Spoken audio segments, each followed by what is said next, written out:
see over the podium. I was kind of worried about that. So I'm going to try and say something meaningful because this is a sentimental occasion, so I hope I can do that justice. I'm hopelessly addicted to words. I love language. I love thought and sound and meaning and history and culture and anthropology all tied up together. The language is a universal thing that all humans share, and that's why I chose to major in linguistics. So, oh, sorry. Berkeley's a big place, and it's easy to feel lost. This department has given me an academic home here. Even in Berkeley, this great nerdy university, I've never met a batch of students more in love with the subject matter they're studying. It's unhealthy to the point of masochism. I know many of us have spent well over 10 hours a week working on problem sets and actually enjoyed most of it. Sometimes it's simply socially awkward if we're publicly caught practicing some funny phoning we just learned in 110. Personally, I've been on a mission for a few years to make the IPA the world's default writing system. And this is no laughing matter. My Facebook religious views say so. So I mentioned a couple of classes. If you don't mind, I think I'm going to walk you through the Ling program here. So Ling 100 is the introduction. For most of us, it was our first taste of linguistics. For me, it was Ling 5, taught by Larry Hyman. And after 5 minutes of that class, I knew that I wanted to study the subject more. After we finished the introduction, I'm sure you all remember declaring our major. We came in, we brought our paperwork to Natalie, and she took a Polaroid of you, put it outside on the wall with everybody else's, and gave you an adorable little bag of M&Ms, very similar to this one. Thank you, by the way, I could use a snack. So ever since then, we've gotten the daily missives telling us about, colloquia and books and research and helping each other and how to dispose of your Christmas tree and, where not to walk at night because that's where the muggings happen. This department is really maternal and really informational, and everybody knows each other, and I really appreciate the fact that people take care of each other in this department. I don't get it in other places in this university, and I'm going to very much miss that from linguistics. So the next class, at least numerically, is 110. Phonetics and phonology. This is where we learn IPA, we learn to read waveforms, things like that. So this is the most technical class offered in this department, which was kind of a stretch for most of us. We're not really technical people here. It exercises the other half of our brain, numbers and graphs and organization and weird stuff like that. It's also the one, when we learned IPA, that most closely answered the question of how many languages do you speak? I bet all of you have gotten that more times than you care to admit. And we've also had to explain that IPA is not India Pale Ale, it's the International Phonetic Alphabet. So I want to be an entrepreneur in the tech industry, and a lot of people ask me how my degrees can possibly prepare me for that.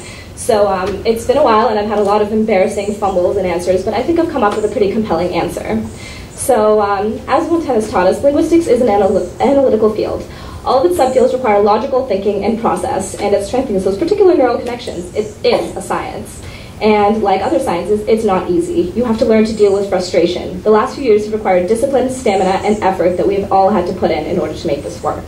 Some parts are exciting, and some are less so, and you have no choice but to take all of it. It teaches you the long, grueling process of figuring things out. And we've had to learn the fun stuff, and the hard stuff, and the academic stuff, and the non-academic stuff, and that's everything that we've gotten out of it. The next class was 115, morphology, which I've always considered to be, more like games and puzzles than an actual class. And it took a decent amount out of me, but it was really fun, and I enjoyed it. It's kind of like a crossword, right? So you have a bunch of clues, and you start with what you know, and you kind of fill in the rest, and make some guesses, and eventually you get to see your right answer. I also really love crosswords, so this analogy is kind of making me miss homework, so I will move on. I love that the process of doing all of this is more important than the fact that we have diplomas proving that we did it. I'm sorry, I know that's really cliche, but we're all proud of finishing, and we very much should be, but the point is that we actually spent 4 years doing this. You throw a crossword away after you're done, but you don't forget the clues, or the stupid, useless trivia that you learn. You have gained something. So I try to be excited about everything I do, because I know it will yield something. The next class was 120, syntax, making trees, structure, organization. We're given a bunch of tools, and we use that to work out the answer. So my thing for that is research. So most of us have conducted or participated in some kind of research in this department. Even if we haven't done it ourselves, they offer 10 bucks an hour and sometimes food, so hey, why not? For me, it was a chance to see what linguistics was actually about. I wanted to see some practical application and see that this field I had chosen is actually useful in the world.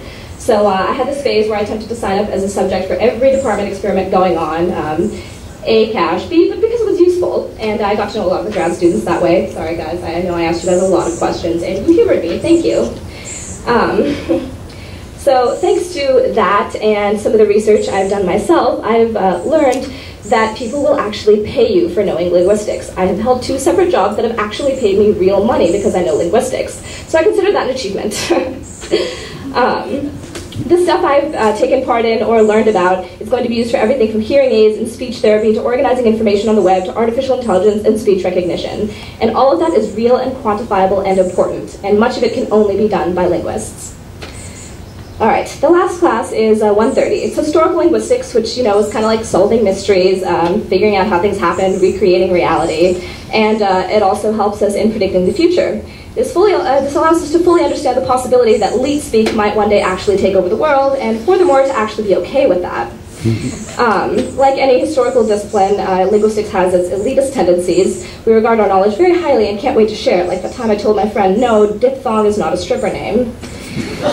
So, now that I've shown you what the Ling program is like, I'd like to share what I got out of it.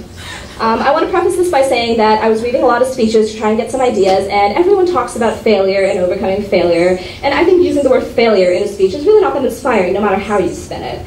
So I'm not going to talk about failure, but I'm not going to talk about success either, because to be completely honest, I don't have the wisdom of years to tell you guys what's up. I'm the same age as all of you, I'm graduated from college, I have no idea what's happening next. So,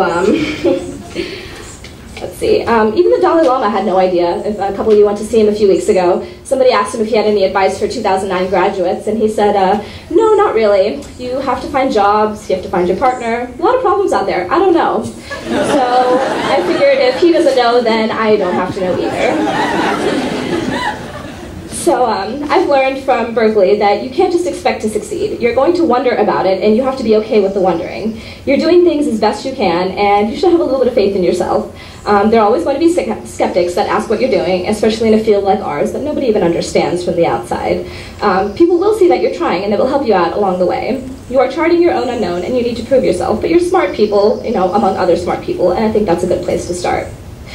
I'm not going to talk to you about taking risks, because that is cliche and useless, and not everybody's like that, and no one's going to do it just because I'm telling them to in a graduation speech. What I'm trying to tell you is to be reasonable and take a little bit of risk, because nothing that bad is going to happen.